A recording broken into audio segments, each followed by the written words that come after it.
So this is the first edition of the Khoodeelaar campaign, world exclusive diagnosis of the British papers, otherwise known as Fleet Street, based in London, published from addresses in London. And the pressure of the propaganda for the vaccine is evidently exposed on the front page of the Daily Star, the tabloid, one of the lightest weight tabloids constituting Fleet Street, because the Daily Star has been running the front page splashes featuring Boris Johnson and his cabal, also known as the government, the British government, as cartoon characters and mocking and deriding them for their incompetence and unfitness for purpose, without, of course, specifically identifying the failures, which failure by the Star to identify the failures of the Boris Johnson-fronted cabal is connected with the editorial policy, so-called, and the narrative of the Daily Express group, which the Star is part of. And that is to lie to the readers, or to delay or divert the readers' attention from the actual failures. And this one is finally some good news. This finally some good news is only part of the truth.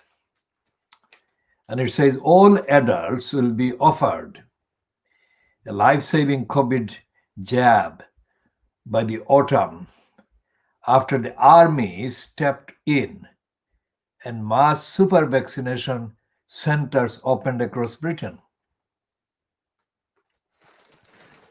Now that is absolutely false, because it doesn't say anything in there about the correlation between the vaccine and the ending of the pandemic in Britain, because there is no evidence that the vaccine works, and there is no evidence that the vaccine could work or could be found to have worked until a long time after this hyperactive, high-octane propaganda imposition by Fleet Street and the mainstream media. If they had the evidence, and if they had evidence that was reliable and authentic and based on tests carried out clinically over a significant period of time across not just Little England, but across the whole world, then there could be some basis for saying that there was or might be a reliable correlation. That is to say, that vaccine works to end the virus, the pandemic, the infections. But there isn't. So all the Daily Star headline is doing, front page, is perpetuating the lying agenda of brainwashing people and hiding the truth from the people. I am not saying that if there were verified, objectively verified, universally accepted evidence of the correlation between the vaccine and the ending of the virus, that I would not accept that. I would accept that if that were the case, but that is not the case. And it's not just myself. A very large number of people everywhere across the globe are asking the same question that is included in my wider kind of questioning. Where is the proof? Is the question, to put it simply. And there is, of course, other sources and other kind of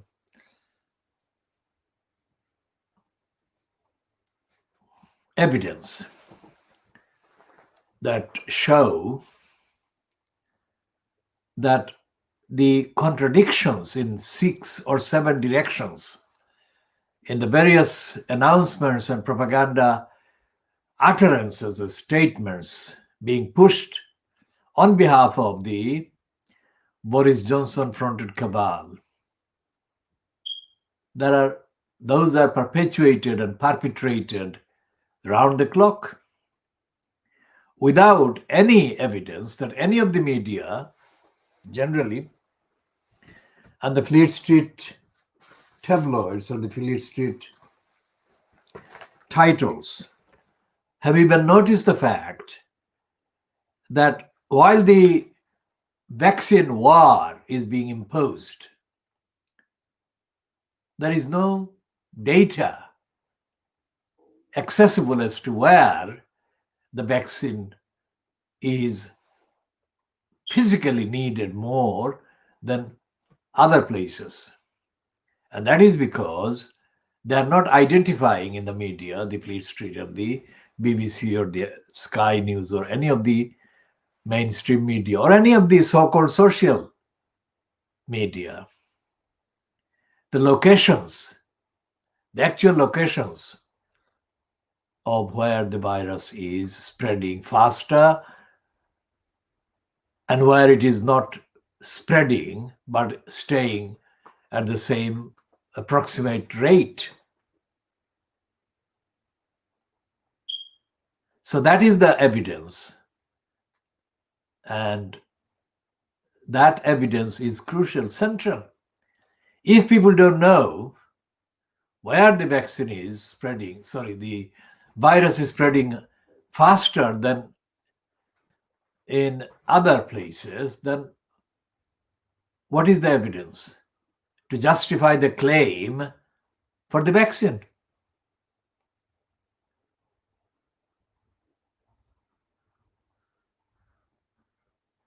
Because if they cannot or will not tell the public where the vaccine is spreading faster or at a higher rate than other places, then it doesn't prove any effectiveness of any vaccine program, and it doesn't show any relationship between the vaccine and the claimed ending of the virus and the pandemic. So the entire contents of the newspapers, Fleet Street papers today, which actually are copied, that is imitated by the rest of the titles published from other addresses outside of London, essentially the editorial policy is the same. So Fleet Street represents the editorial policy and the propaganda policy and the propaganda war for lying about the virus and the state of the virus.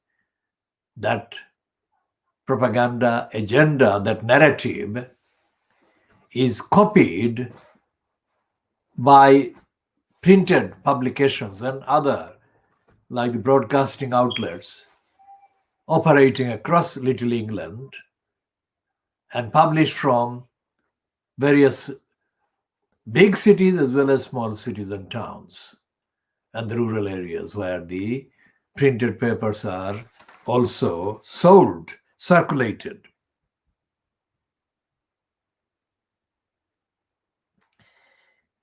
And the Daily Boris Graph, which is also known as the Daily Telegraph, is running the thing. The second most important and the most promoted line after the vaccine is the lockdown. the tightening of the lockdown. The lockdown itself is completely misleading.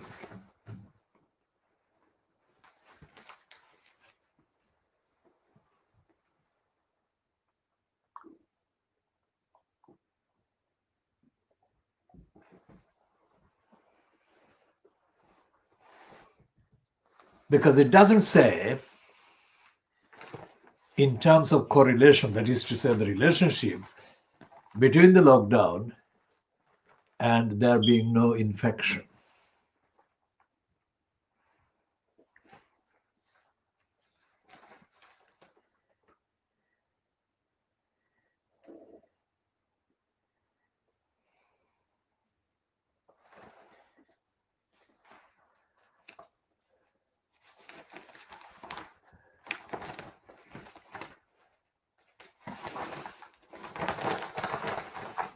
In the Boris Graf's business section, which is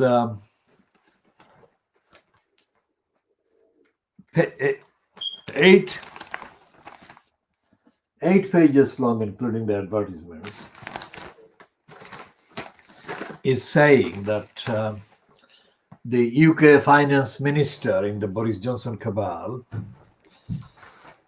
Rishi Sunak, has said that he doesn't want to raise spending to the maximum, whatever the criteria for the maximum is, to avert a further economic kind of collapse.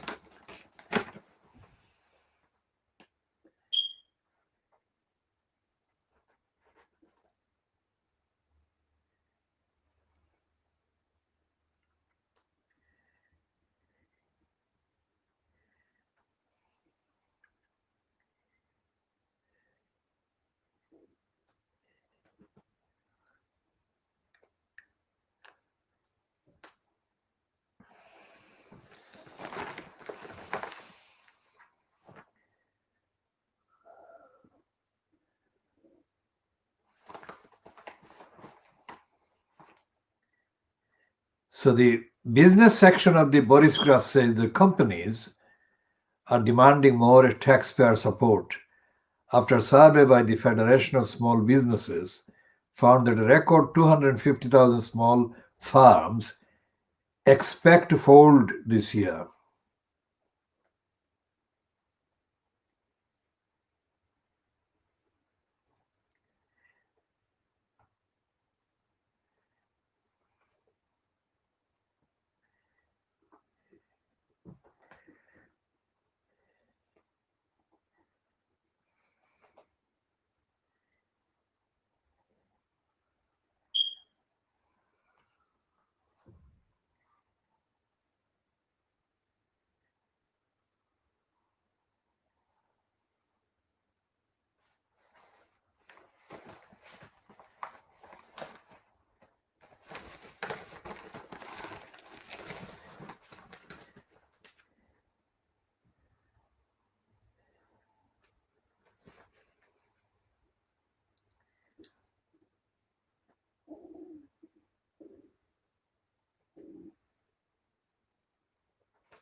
And the Financial Conduct Authority has delayed the tokenistic regulatory action on the cryptocurrency businesses. And we shall be talking about the cryptocurrency in the context of the status of the UK economy as represented by the City of London, which includes sites on the Isle of Dogs, otherwise known as the Canary Wharf, in the East End of London in the borough of Tower Hamlets. Now, the fact that the UK has been claimed, the City of London has been claimed and promoted as the center of the financial world, shows the corruption at the center. Corruption as the capital of the British fantasy, which is exposed in the admission by the various titles today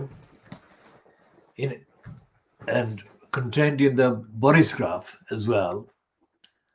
Boris graph is a front-running Brexiteering liar outlets that far from Brexit allowing British economy, whatever that is, however that is defined, to get better, it is going to get worse because of the impact of Brexit, which is very significant in the context of the so-called opposition in the British Parliament, as fronted by the affront called Keir Starmer, the affront to the idea of democratic opposition. The Starmer has been exposed as a liar again, as he capitulates to the lying agenda carriers, the cabal that is fronted by Johnson and his other co-liars. As Starmer has said, as is detailed in the piece on The Guardian in an interview on the BBC's Andrew Marr program, that he, Keir Starmer, is no longer committed to opposing the limitation on the free movement of the EU citizens into the UK and vice versa as a result of the Brexit, quote, implementation. Because previously, Starmer had said that the Labour Party, under his leadership, effectively would renegotiate the status of the movement of EU citizens, that is, other European country citizens, into the UK and vice versa. Now he's changed that, and The Guardian is calling it his U-turn. But this is not the only U-turn that Starmer has perpetrated.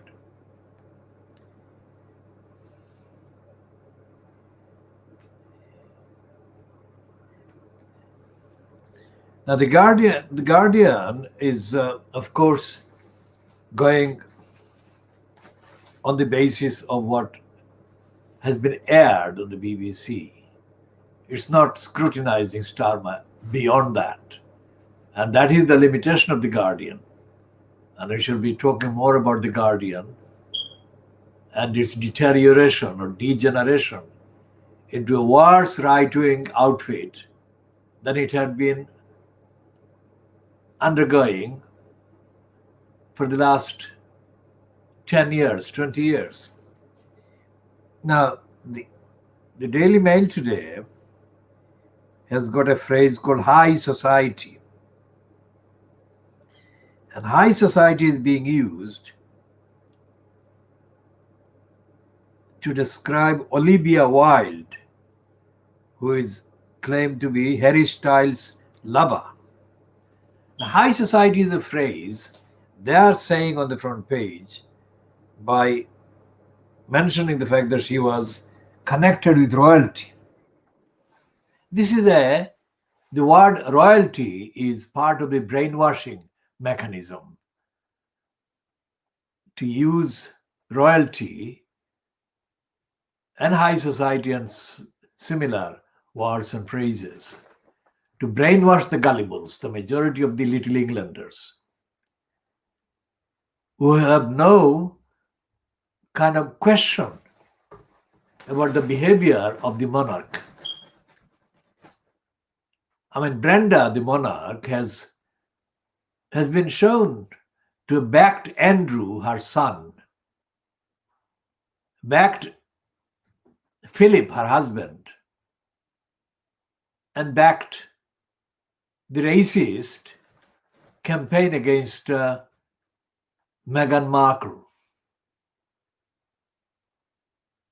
There is no questioning of any of that by the Little Englanders, the gullibles.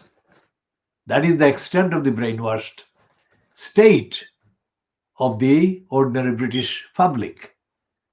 And the brainwashing is done every day by the Fleet Street papers, which are most extensive in their worshipping of the idea of monarchy and the royalty. It could not be worse. It could not be more undemocratic and more corrupt in the systematic way that it is. It's like Donald Trump doing far more damage to the idea of the United States of America and its over-flaunted constitution than all the attacks, so-called, on the American idea, the idea of the USA, that have taken place either by protesters acting in their own countries or other opponents, including the so-called terrorists targeting the USA.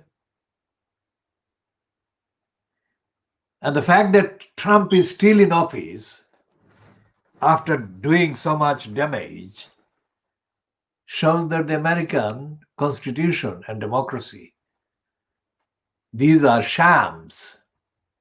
If they were not shams, then Trump would never have been elected for a start. And the American media, the counterpart to the so-called Fleet Street that we are diagnosing on this program, have not done their job of reporting the truth. And the fact that the only report about the corruption, only definitive report, journalistic report into the corruption of a US president remains the Watergate reports by the Washington Post reporters, shows that the American press is complete rubbish.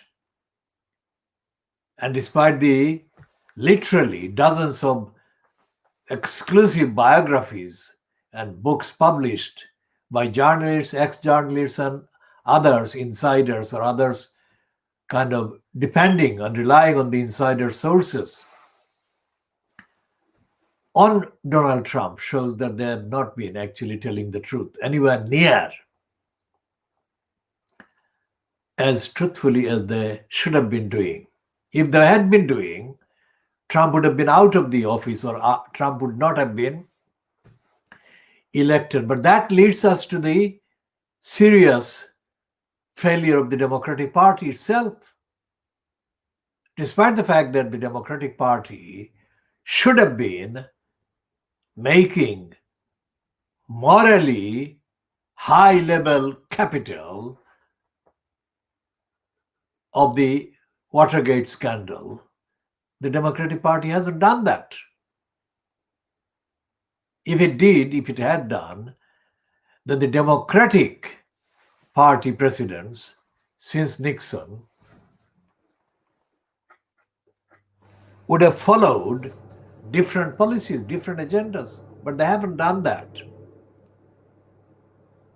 And it is most unlikely that Joe Biden will stage a departure from the record and the role and the tendency and the agenda followed by Obama or Clinton before him.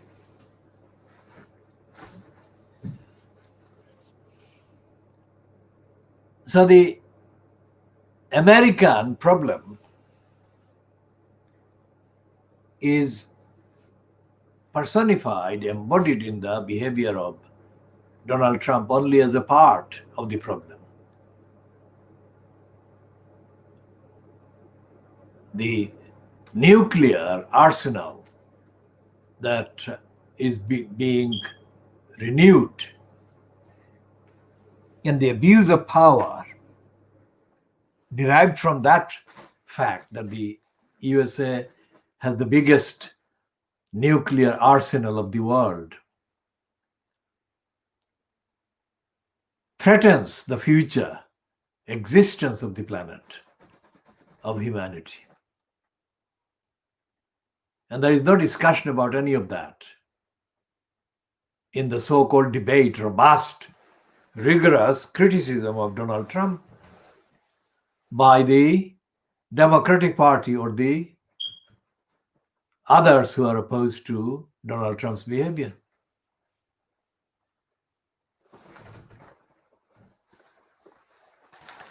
Now, the use of the words high society is corrupt and immoral, unethical, and absolutely insulting to most people. What they're saying there is very similar to elevating immoral behavior to not only the equivalent of behavior that is moral, but to a level of propaganda, brainwashing that is higher and superior to the ordinary levels of morality. And we go back to the other corruption, which is the pandemic propaganda of the vaccine.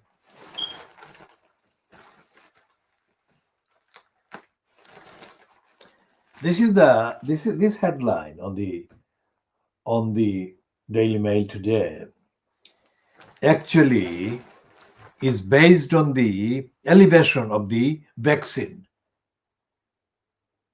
to a level of pure solution to the virus, which, as I said at the beginning of this part, is not proven. So they're not talking about care homes doing damage to the thousands of people who have been murdered during the first wave by negligence, by racism, and by lack of care and lack of concern. They're focusing on the vaccine as if it is a proven answer to the virus, and also hiding behind this propaganda their failures and their negligence and the murderer's role. In the first kind of spread, the first peak of the virus in February, March, April of 2020, the victims of the murders included disproportionately high numbers of people of African and Asian origin. That is not expressed by the word BAME, Black and Asian minority ethnic. What a grotesque, distorted label that is, twisted and put upside down.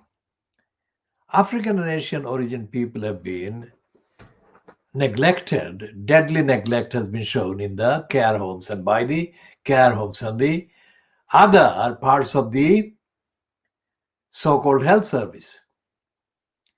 There is no mention of that in the papers either today or at any time.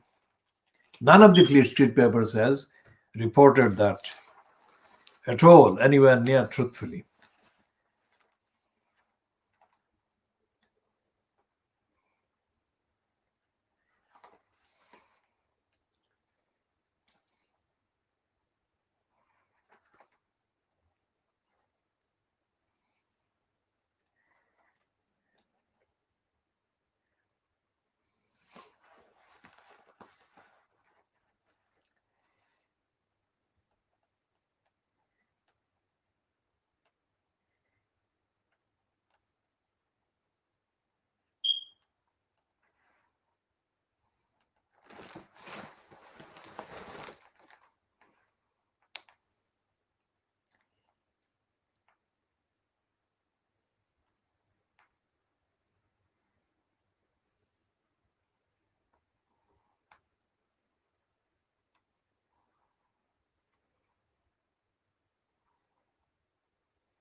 And the Daily Mail's racism is again highlighted in this page 10 item. And it is completely in denial of the racist kind of behavior and process and role of the legal bureaucracy in this country, or the judicial bureaucracy in this country, because the attack on the rights of the people, mostly African and Asian origins, but people from other backgrounds other than European, from other continents or continental roots, is almost exclusively and persistently kind of based on the legal aid, access to legal aid. And that actually serves as the single phrase that promotes the attack on the access to remedies through the legal process that the Daily Mail is opposed to, and which the right wing always has been opposed to.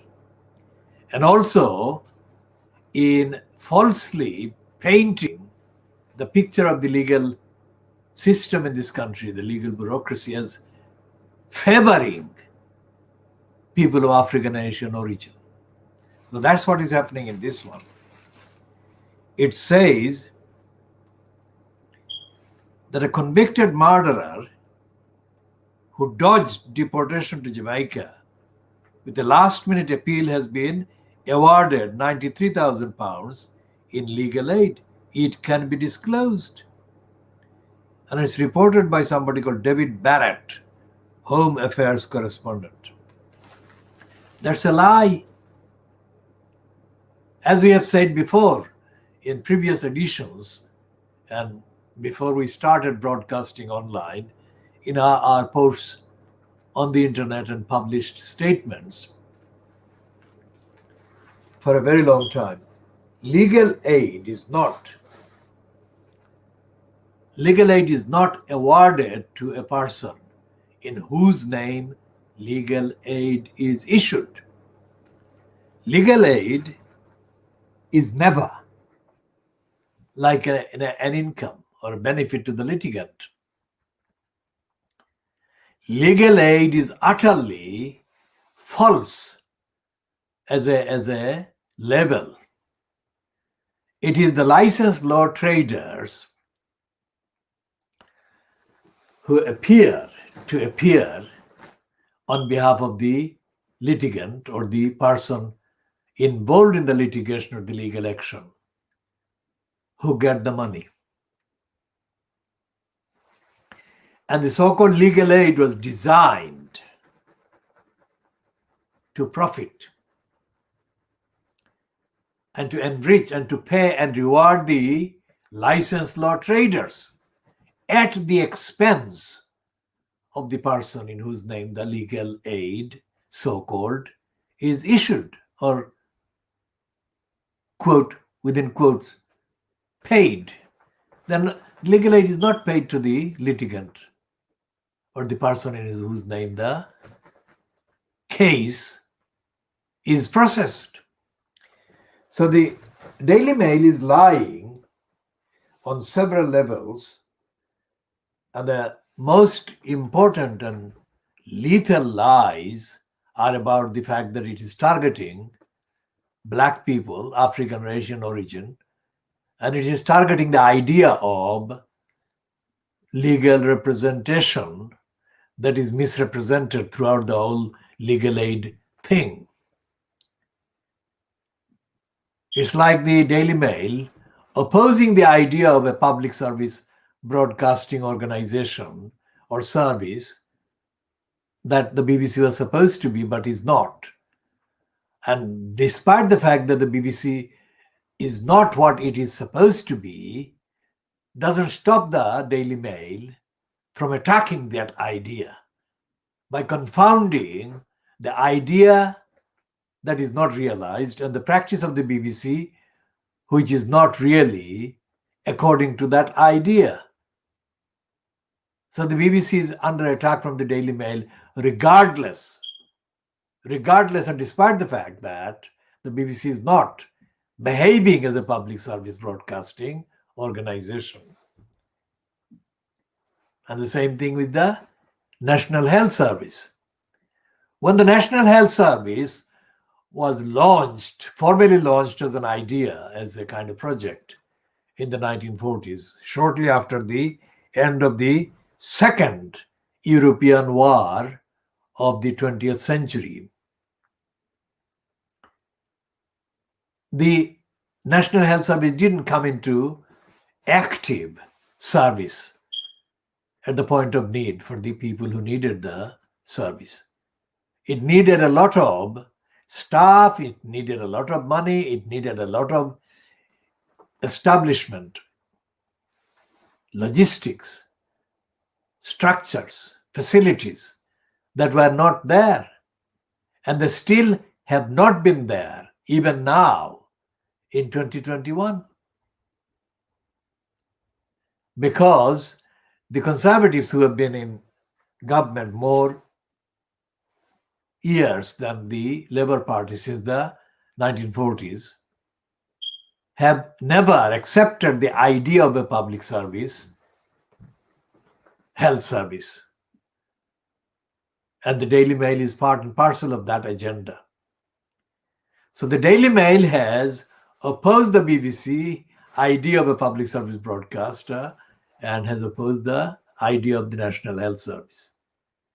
And it has also opposed the idea of people getting proper representation in the judicial system by getting their fees for licensed law traders covered by the public authority.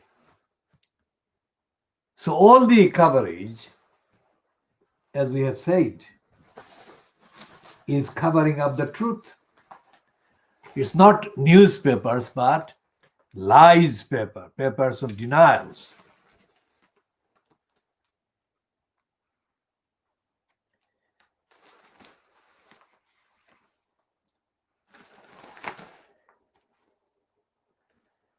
And the fact that the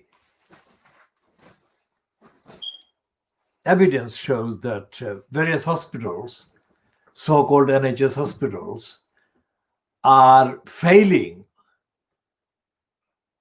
to provide health care on other health issues and diseases and illnesses, including serious illnesses like cancer, etc. Because the resources of the hospitals are taken over and overwhelmingly by the demands of the COVID-19 patients. That shows what I have said before. The NHS has not been fit for purpose, has not been made fit for purpose at any time, despite the fact that it has been in the headlines far too often. But the headlines are not about the fitness that it has been denied, fitness for purpose that it has been denied. And that denial has been to do with the failure of the Labour Party, successive governments fronted by the Labour Party, which has claimed to be a supporter of the NHS. Actually, the NHS has not been properly equipped with education, with training, with personnel, and with the education and the central commitment to care and provide health care to the people at the point of need. That is why the racism has been absolutely lethal across the National Health Service. It remains the most lethal racist organization in the UK because people who are in need of health care and are subject to so-called treatment in NHS or by NHS facilities are without any physical resource or option to stop their being treated or mistreated racistly, which is what happened in the pandemic, first pandemic, but that happens always at every stage. So, large number of people of African Asian origin never receive, and a very significant number of people of similar backgrounds never want to receive anything from the NHS because of the knowledge of racism, which is very serious factor. And this can be extrapolated into applying to all the other parts of the British so-called society in the British population. Most of the institutions and agencies, including schools, colleges, universities, employers, transport, the police, and of course the judiciary and the licensed law traders and the licensed law trades are infected with a pandemic of racism. And the pandemic has been there for centuries.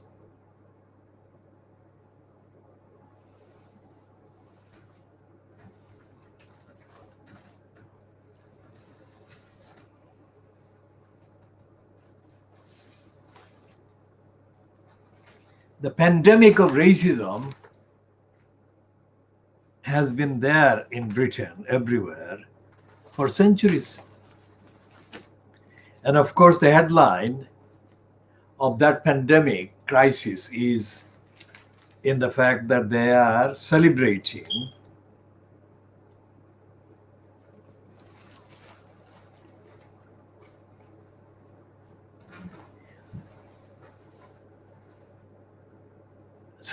Kate Middleton while running stories celebrating the end of use of social media by Meghan Markle. That sums up that is the two kind of sides of the same racism that dominates the media and the rest of the controllers of society in this country.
And the Daily Mail, like the Boris Graph and the rest of Fleet Street, are, of course, perpetuating denial, being in denial of the basic facts and the knowledge of real lives of people across this country, millions of people.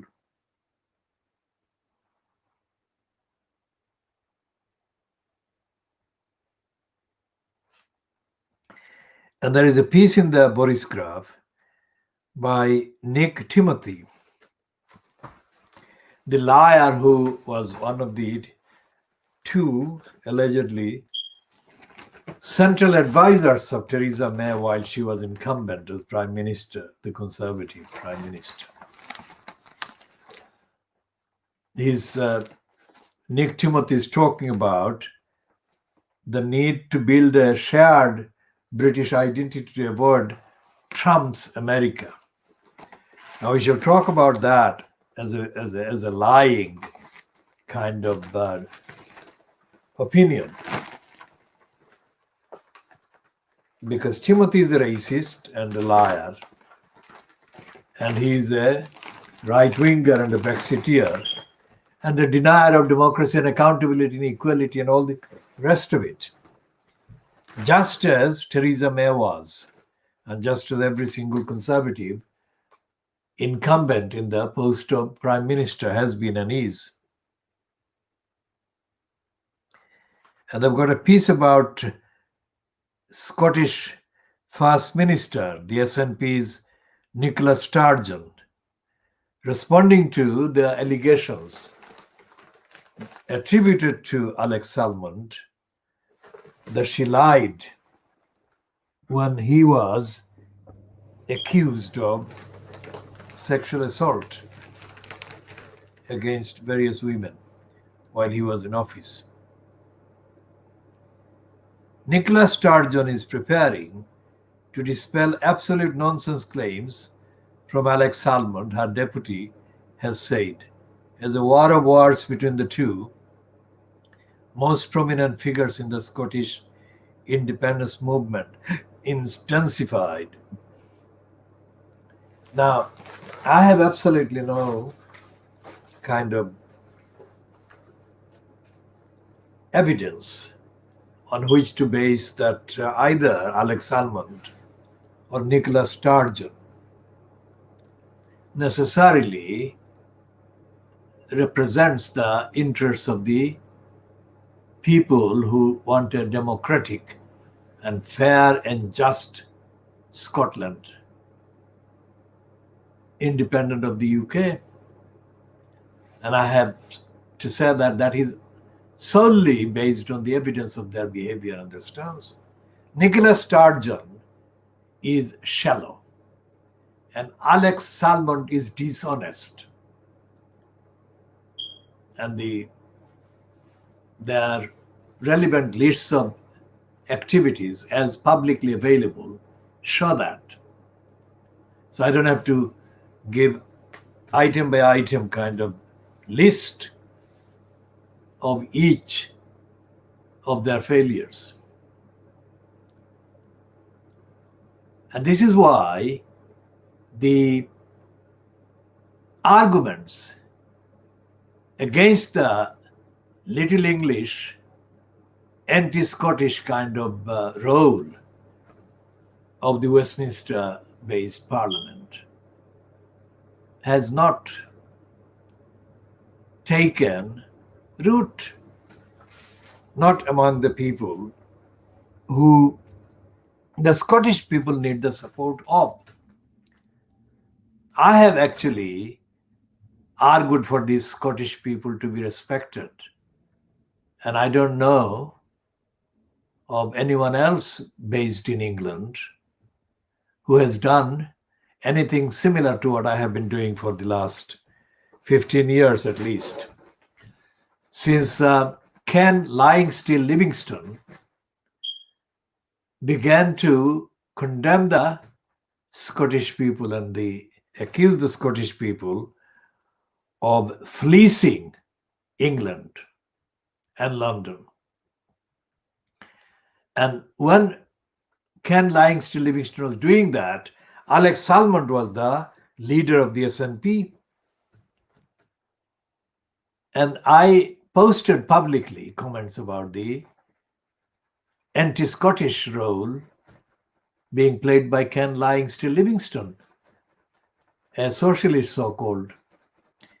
And there was no comment from Alex Salmond against Ken Lying Still Livingstone, let alone any comment or response to what I had posted and published.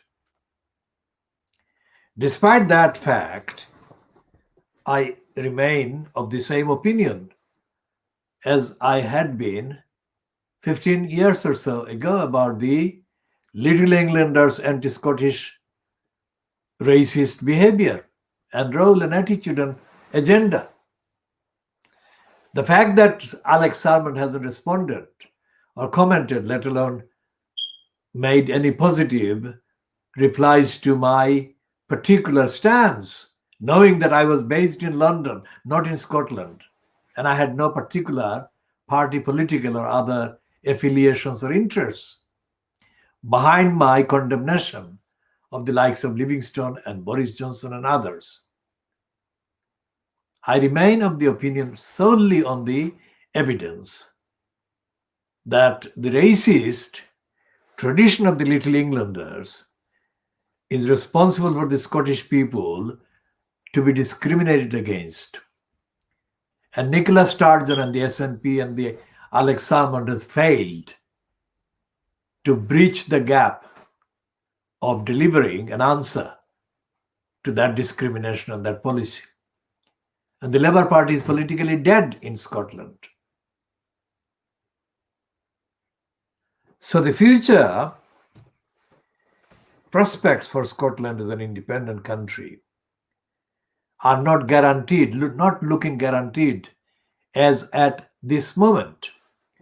And that is not because there are not grounds for a secure, independent and free and fair Scotland outside of the UK, because of the behavior of the Little Englanders who control the UK, but it's because there is no adequate leadership, not just personalized by or in Sturgeon or Salmond, but leadership in the sense of a movement. The SNP is a failed pretense to the Scottish movement that is needed, has been needed. The SNP has become a careerist outlet, an outfit, very limited and not equipped with intelligence and depth.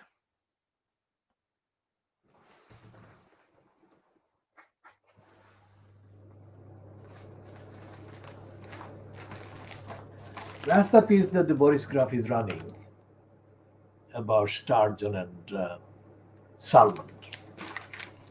And Salmond is very much like the George Galloway in that he hardly hesitates to take the shilling of the wrong source, shilling from the wrong source or sources. And I include the fact that he has been given a platform by the Russian television network, RT or Russian television, just like Galloway has been. The fact that Galloway hates the guts of Alex Salmond and vice versa doesn't stop either of them taking the money from Vladimir Putin's Russian regime. And that actually exposes both of them as being shallow and greedy, very much greedy.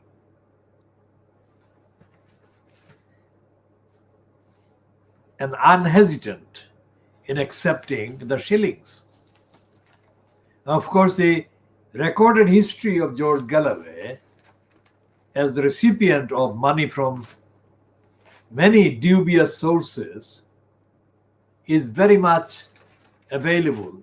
So I don't have to give the long list of sources that he has got money from. I mean, George Galloway, whose parliamentary political career was given a life-saving boost by the people of Bethnal Green and Bow in Tower Hamlets in the east end of London at the 2005 general election, has sunk out of the parliamentary kind of platform after he showed undeniable ingratitude to the people of Bradford West. The coincidence was that the people of Bradford West, whose background, the main people on whose votes the Galloway kind of banked on and depended on, came from the Pakistani background. Just like the significant numbers of people in Bethnal Green Bow 7 years previously had been Siloti-speaking Bangladeshis, Muslims. And on both occasions, Galloway overhyped himself as a friend of the Palestinians by suggestion that he was a friend of the Muslims. We shall not repeat the various dubious, disputed statements about his having converted to being a Muslim as claimed by Jemima Goldsmith. But the fact is that Galloway has made a lot of claims that he is sympathetic to Muslims and particularly the people of Palestine. None of that is consistent with his other behavior.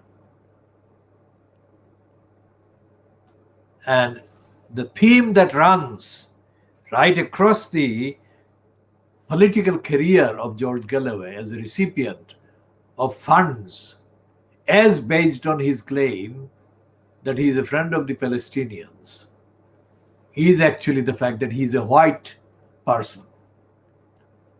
No Palestinian, nor any Muslim from other backgrounds, other than a European one, would have been able to create the propaganda profile that George Galloway has been successfully cultivating about himself. So that means that he has been a beneficiary, whether intending to do so or not, we are not saying at this point. But he has been a beneficiary of imperialist brainwashing, which still gives more credibility to the image of a white person in the public life in front of the people of African and Asian origins than it should.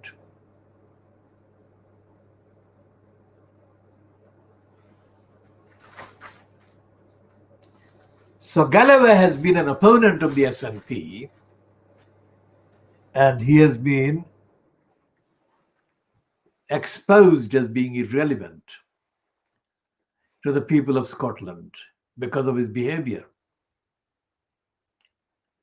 And Galloway has failed to create a personality for himself as a reliable, honest, ethical, moral representative of the ordinary people, denied justice and fairness and equality by Little Englander racism that has been inflicted against the collective rights and needs of the people of Scotland.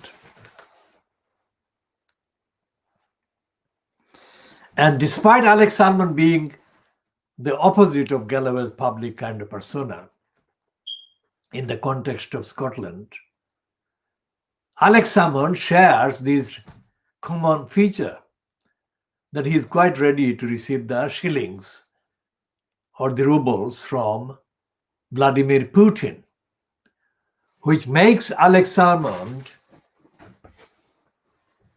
or places Alex Salmond as a dubious self-seeker and selfish individual with hardly reliable ethics and morality. And it helps those who are opposed to Salmond in the context of England versus Scotland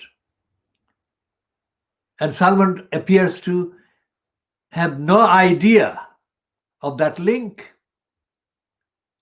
An ethical person, which Salman is claiming to be, would never have received the shillings or the rubles from Vladimir Putin or from any other kind of source outside of the UK.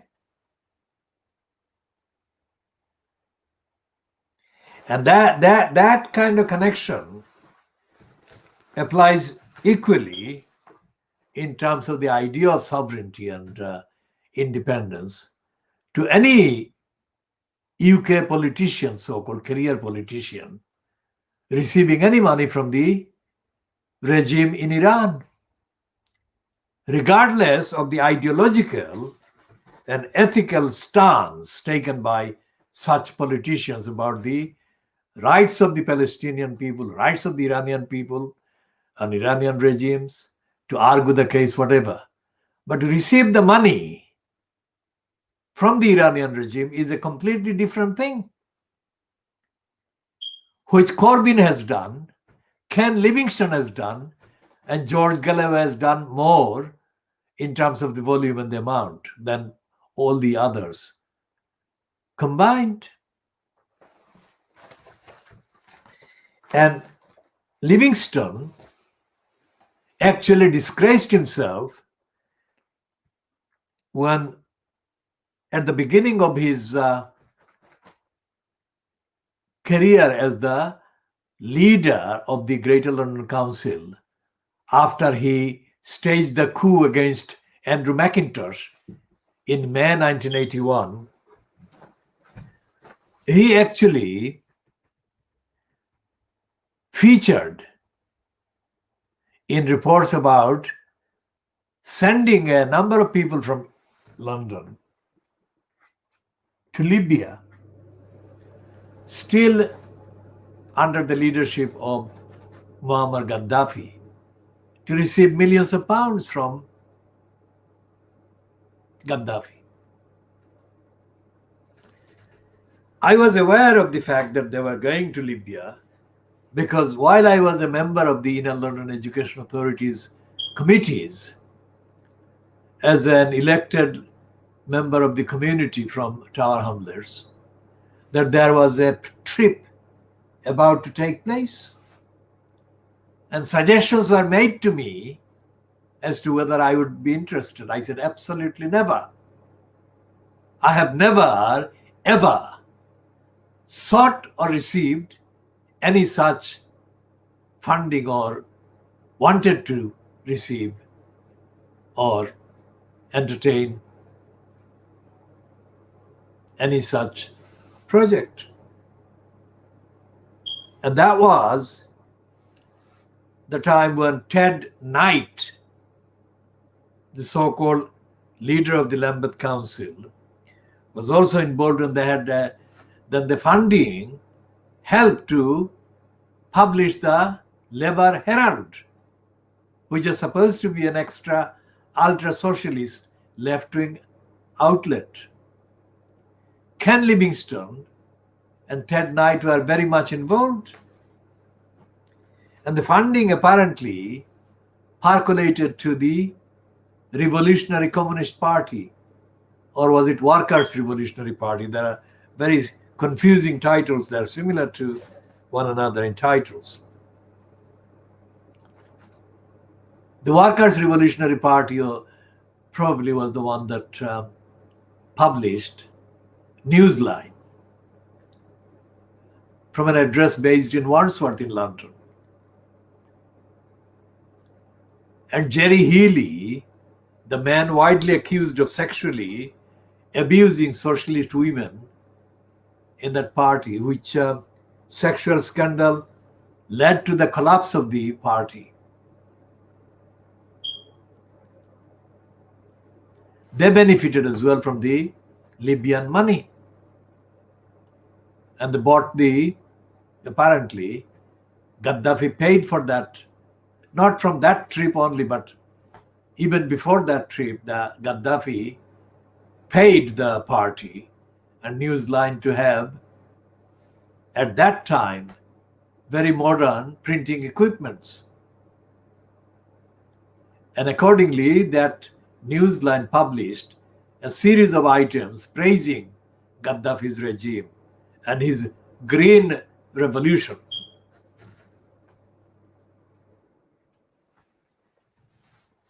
So all these funding and external funding took place while the newsline continued to publish as a Stalinist outlet that denied ordinary people any say. And that is the problem with all the British political parties and their organs and their propaganda outlets. So while Fleet Street doesn't give the public the truth, the so-called alternatives to Fleet Street by the so-called socialist outlets turn out to be as bad or even worse.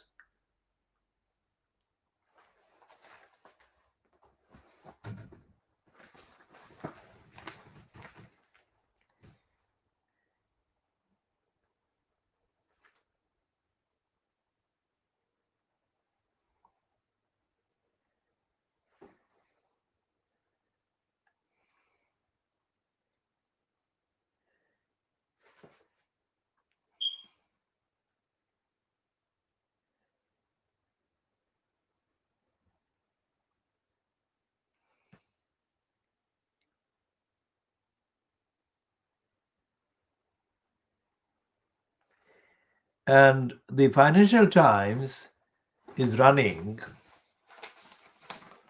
the Financial Times of today, Monday, the 11th of January, 2021, is running a feature that sectors most at risk in post-Brexit London.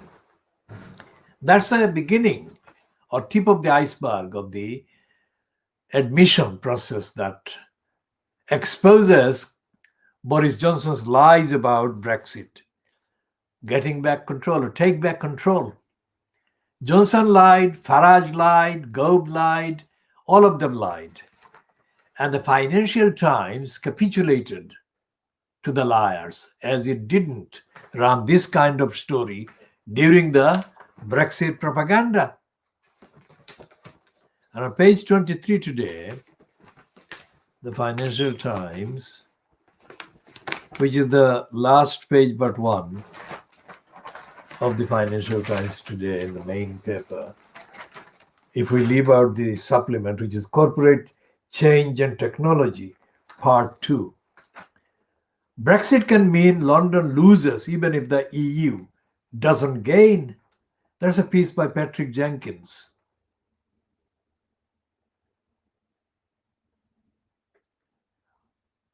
When he addressed 250 business leaders on a rara Zoom call last week, Boris Johnson did his best to make up for past missteps. In a relentlessly upbeat 45 minutes, he went out of his way to convince those present that business sectors feeling neglected in the Brexit negotiations would be future priority, and so on. And it's in that vein, the whole piece is written in factual content.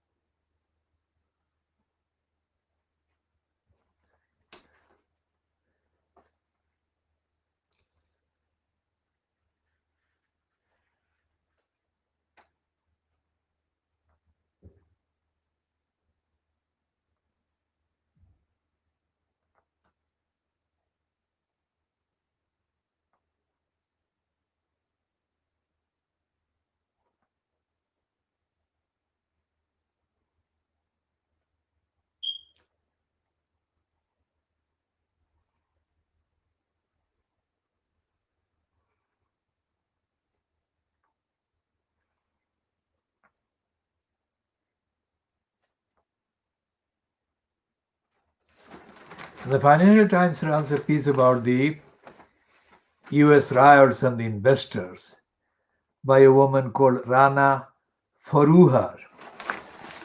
And she is typically dishonest about capitalism, promoting capitalism.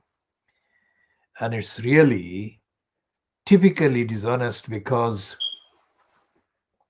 the Financial Times is typically dishonest throughout.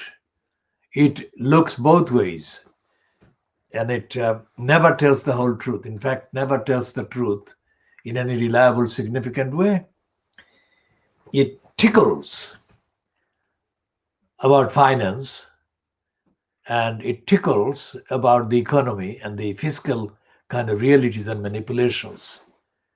As the rest of list, it tickles the political manipulations and agenda kind of peddling. As typified in The Guardian today, in the piece that they have actually based on the Andrew Marr appearance by Keir Starmer. As they said that he's staging a U-turn on the free movement of people between the UK and post-Brexit EU.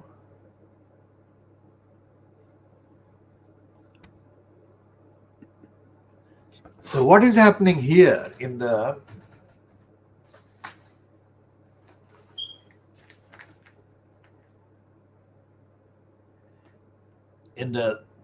kind of dishonest propaganda for the vaccine is that the Times is not running for a change. The Times is not running a pro-vaccine front page. It is actually talking about something that is real in comparison with the propaganda about vaccine. Because it's saying that shops have been told to get tough on COVID rule breakers and crack down, as Johnson says, NHS in Parla state. Now, Johnson says NHS is in serious state of kind of destruction or collapse. That's a rare thing for Johnson, and that's a rare thing for the Conservatives to show any positive regard for the NHS. If anything, the pandemic has highlighted the need for a public health service. The only difference between that highlight and the reality is that the reality is not one of an equipped public health service, which idea Johnson is opposed to and has opposed all his career and has been opposed by his predecessors in post as Prime Minister. He's not recognizing that. He's just saying perilous state. Now, anyone could say that. Anyone could see that the National Health Service is about to collapse without serious funding and serious equipment of personnel and physical materials. And more importantly, equipment by commitment that it will be supported beyond, and hopefully that is a optimistic kind of statement, beyond the pandemic. All the health needs or healthcare needs, including and excluding the pandemic or similar, are underfunded, under kind of delivery, underserved. And that is something that Boris Johnson has not recognized, has not acknowledged. And Boris Johnson is the main spokesperson of the cabal. despite the fact that there is a man in the post of health secretary who is not really any better than Johnson at telling the truth. They're not telling the truth. They're lying and they're in denial and they are actually engaged in diversions. Now, what is this culture saying about this culture that is perpetuated and promoted by the Fleet Street papers, which are lying? Even when the Times is saying that shop workers are told to get tough on the COVID rule breakers, the Times is lying, I'm saying.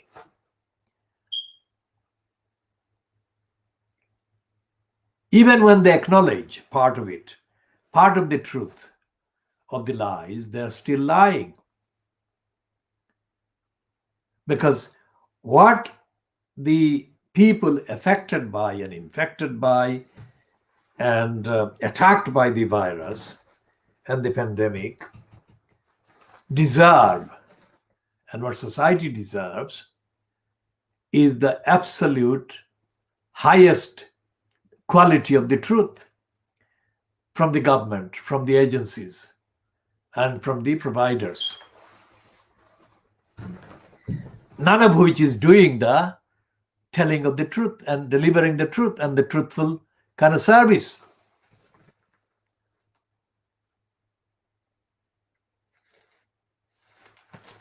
And the Times is lying in this headline, which is giving credit to Brenda's son, that is Charles, for signing up big business to save planet. If there was ever a real attack, source of attacks on the planet, it is the big business. There is no way that big business would sign up to save the planet at all. Big business is destroying, literally destroying, the English countryside affected by the HS2 corruption and criminality and violence and vandalism against the plants and trees and the natural and habitats and environment. And the Times is not running that kind of story.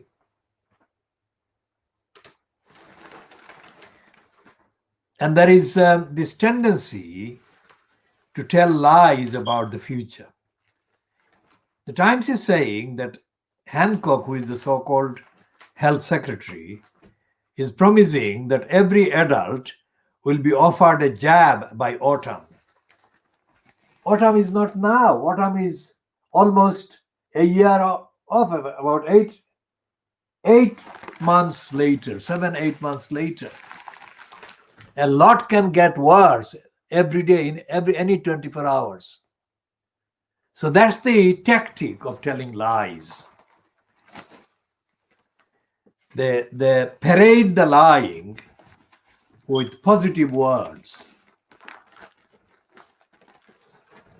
Now, rule breaking in the shops by customers is very common. Most people in the shops don't observe the distance rules. They stand too close and they don't care. They don't care about the person they are standing next to. And they don't even think that the person or persons standing next to them might be really objecting on safety grounds to them standing so close to them.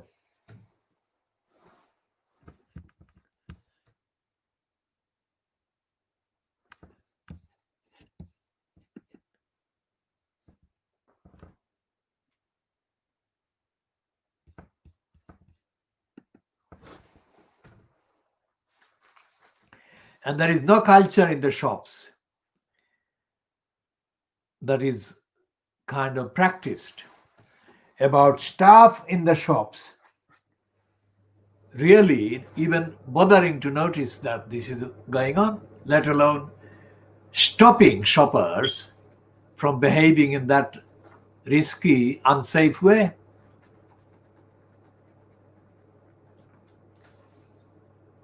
So, despite the fact that there is a mountain of pronouncements about people being urged to kind of observe the distance rules, there is no evidence on the ground when people are walking or doing shopping and whatever that they're bothered about this. And this is because the evidence is not being promoted. The evidence of the danger, the risk, and the serious health risk that this kind of behavior poses to the safety of the people who are behaving in this way. There is no prominence given to that. Not by the Fleet Street, not by the other papers, and not by the BBC. Not anywhere nearly as prominently as there should be giving.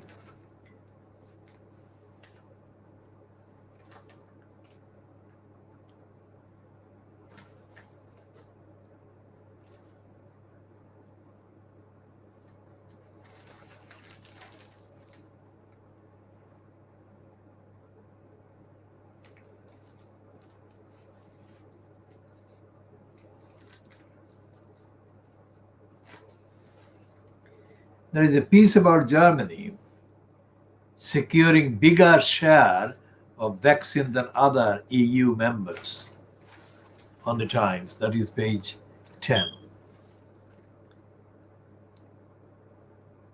And Germany has got 20.6% at the top, and France is at the bottom with 0.12%. Now Macron is really betraying the safety of the people of France. Now Macron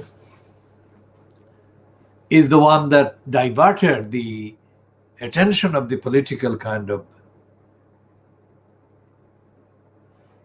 activists, if you like, in France by claiming that Muslims were a threat to safety in France.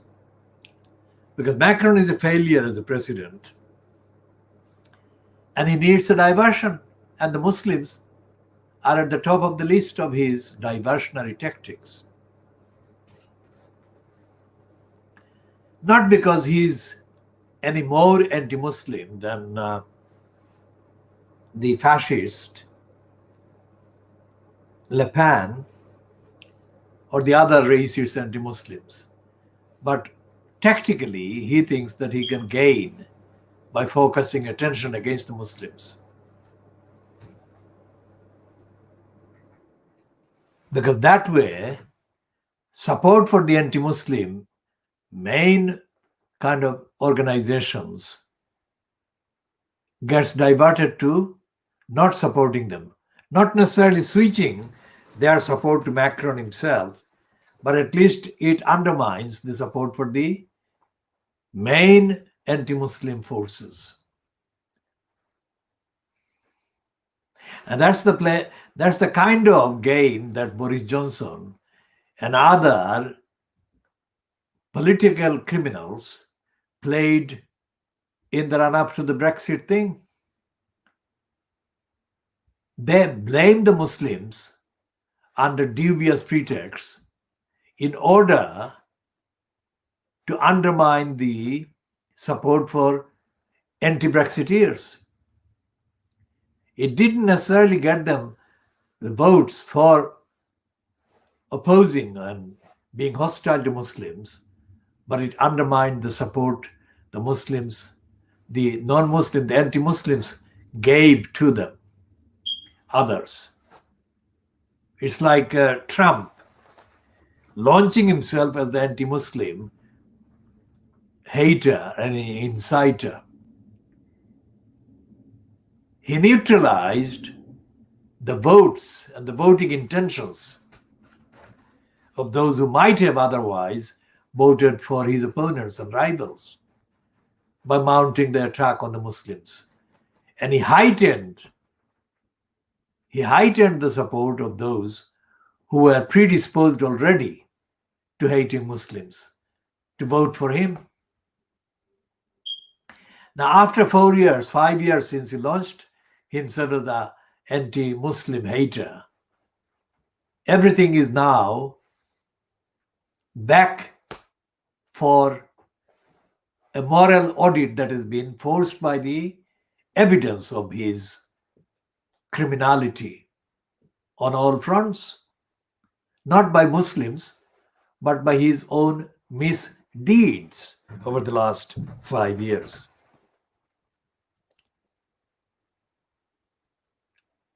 Whether that same thing will happen to Boris Johnson and the Brexiteering anti-Muslims and liars is not clear, because there is no movement in this country